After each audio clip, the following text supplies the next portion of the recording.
नोकरीचे आमिष, कोट्यावधींचा गंडा, चंद्रकांत पाटील अध्यक्ष असलेल्या संस्थेवर आरोप.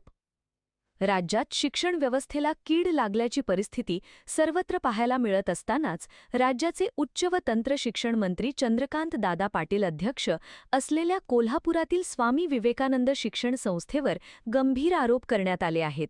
या नामांकित संस्थेत नोकरी लावून देण्याच्या आमिषाने तरुण-तरुणींची कोट्यावधींची फसवणूक केल्याचा आरोप कोल्हापूर जिल्हा युवक काँग्रेसचे माजी उपाध्यक्ष सनी उर्फ मनीष नरके यांनी केला आहे. पैसे घेऊन 2-2 वर्ष नोकरी लावण्यात आलेली नाही, घेतलेली रक्कमही परत केलेली नाही. 11 जून रोजी संस्थेच्या दारात नरके यांनी आंदोलन केले होते. यावेळी संस्थेचे कार्याध्यक्ष अभयकुमार साळुंखे यांनी याबाबत चौकशी करून अहवाल देण्याचे आश्वासन दिल्याचे नरके यांनी म्हटले आहे. मात्र याबाबत अद्याप कोणतीही कार्यवाही झाली नसल्याने तसेच या प्रकरण दडपण्याच्या दृष्टीने दबावतंत्र वापरून जीवे मारण्याच्या धमक्या येत असल्याचा आरोप नरके यांनी केला आहे. त्यामुळे येत्या 25 जून रोजी संस्थेच्या दारात बापूजी साळुंखे यांच्या पुतळ्याखाली धरणे आंदोलन करण्याचा इशारा मनीष नरके यांनी दिला आहे. सध्या माझ्याकडे 13 जणांनी याबाबत फसवणूक झाल्याची माहिती दिली असून त्यापैकी 3 जणांच्या फसवणुकीचे सर्व पुरावे माझ्याजवळ आहेत. फसवणुकीची एकूण रक्कम जवळपास 9 कोटी रुपये आहे.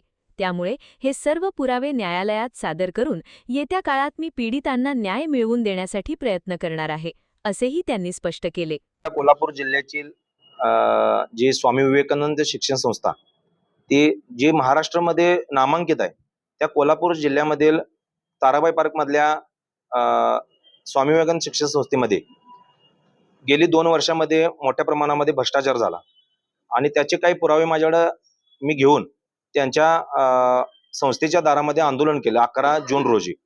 त्या दिवशी मला कार्याध्यक्ष अभयकुमार साळुंखेजींनी 8 दिवसाची मला मुदत दिली होती की ह्याचा अहवाल तुमच्यापर्यंत पोहोचवण्याचं काम करू, पण त्याचा काय आपल्याला ह्यामध्ये कोणत्याही बैठकीला किंवा अहवाल मिळालेला नाही.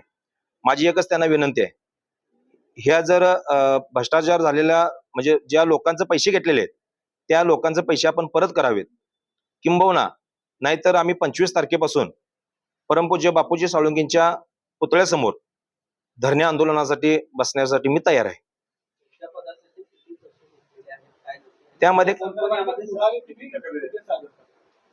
त्यामध्ये सिनियर भरती असते, क्लार्क भरती असते, त्याचा रेट 70 लाखापासून 40 लाखापर्यंत आहे. शिपायापर्यंतच्या भरतीपासून सिनियर भरतीपर्यंत 70 लाख रुपयाची त्या पदाची भरतीला रेट आहे. आणि ह्याचे पुरावे आहेत, हे पुरावे मी चांगल्या पद्धतीने लॉकर्सला ठेवलेले आहेत. मी न्यायालयीन लढा लढत असताना मी ते कोर्टामध्ये सादर करणार आहे. न्यायालयाच्या समोर न्याय देवता मला याच्यामध्ये आणि तुमच्या सर्व मीडियांच्या वतीने ह्याला न्याय मिळेल एवढं मी या ठिकाणी बोलतो. होय, ज्या दिवशीपासून मी त्या दिवशीपासून माझ्यावरती दबाव आहे, मला प्रेशर आहे.